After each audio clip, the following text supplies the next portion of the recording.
and welcome back to the Church of One Piece. I am your pastor, the One Piece apologist, and today we're going to be looking at Chapter 30, Backfire. And I just gotta say, this is some dope-ass cover art. Really cool. I've always loved giant mechs and kaiju and all that kind of stuff, so seeing Luffy, Zoro, and Nami as these giant mechs, like, stomping around the town and all the villagers are running, it's so great. I love it. It's just such a fun drawing, and I love that Oda will play around with stuff like that. Of course, Luffy and Zoro finally show up just in the nick of time to save the day, right? And they just easily blow through all the Black Cat pirates, and but then Luffy's all mad at Usopp for not telling him which way north was.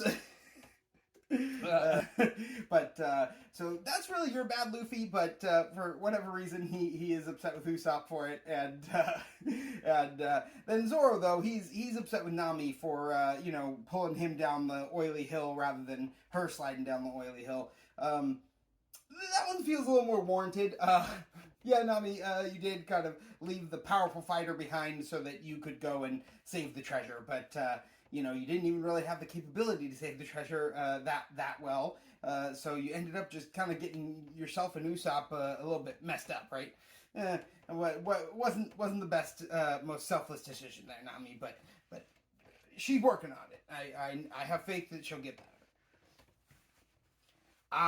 Man, I think this is such a cool little, power, and it's fun that it has nothing to do with, devil fruits or anything like that, But Manga is a hypnotist, right?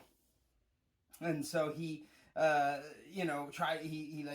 put people to sleep or he'll, basically be able to hypnotize them and convince them of things that maybe aren't really true.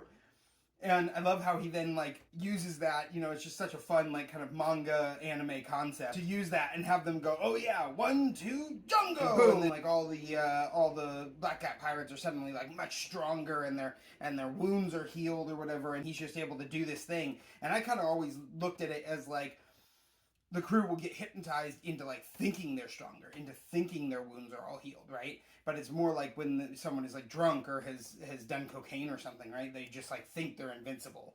But they're not. They're actually, their body's just ignoring their pain receptors, which are telling them, hey, stop doing what you're doing. It hurts, right? But instead they're just able to ignore that and push through due to this hypnosis. I think it's a really fun little thing and really cool.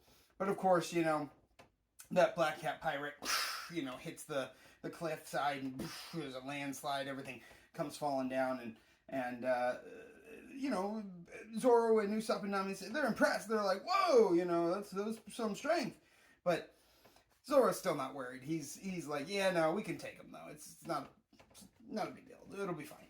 But then, of course, everybody, Zoro, Nami, and Usopp, they're kind of talking about it. They're like, oh man, yeah, he's got a lot of strength there. What do you think, Luffy? And Luffy's just, just totally quiet. They're like, Luffy, what do you think? What's up, man? And then he's just like, ah! And they realize he's been hypnotized too, which has somehow, made him stronger. And he, goes and just Gum Gatlings all the guys. Fantastic introduction of Gum Gatling with a whole page spread to show it off. It's a very fun attack. I always loved that one. Only makes sense, right, when you go from single pistol to now you're, that's Gatling, right? And so Luffy's all strong from the hypnosis too, which I just think is so funny that he also got caught. I mean, Django's learned to put his hat down so that he covers his eyes.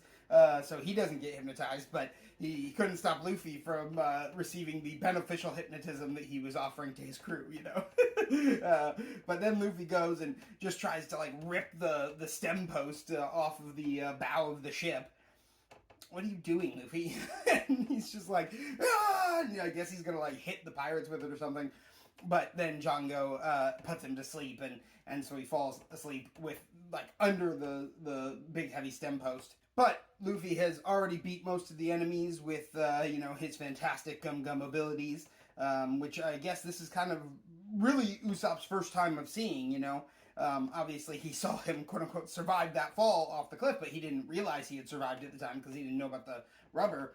And he still really hadn't had why Luffy survived explained to him, right? He was just kind of like, oh, I guess it's fine, you know? I mean, but then now it's like starting to make sense. Oh, he's got some sort of strange power. Look at how he stretches his arms and stuff. That's crazy. So then, you know, he gets put to sleep, and under the stem post, he's kind of out of the fight for a little bit, right? But looks like the Black Cap Pirates have a ace up their sleeve, you know? They're going to call in the ship's guards, the Meowbon brothers. Very fun characters. I'm excited to read some more with y'all and experience more of this story. And you'll have to tune in next time to find out more about the Meowbon brothers, as well as what's going to happen when Kuro gets to that beach, because he left the mansion because they weren't there yet, and so he's going to check on the plan and what's going to happen.